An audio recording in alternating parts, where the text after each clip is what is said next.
In this video, I'm going to show you how you can easily turn off Bringing Device Together feature on an iPhone. Be sure to watch the video to the very end so you don't make any mistakes.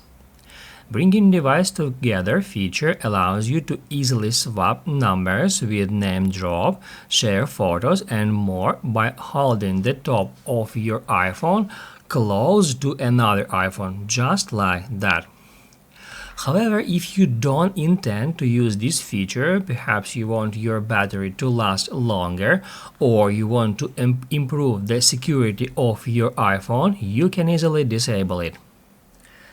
To do that, we just need to head over to Settings, then you want to tap at General, then AirDrop, and that's where we can easily find that feature, which we can easily disable by tapping at that switch.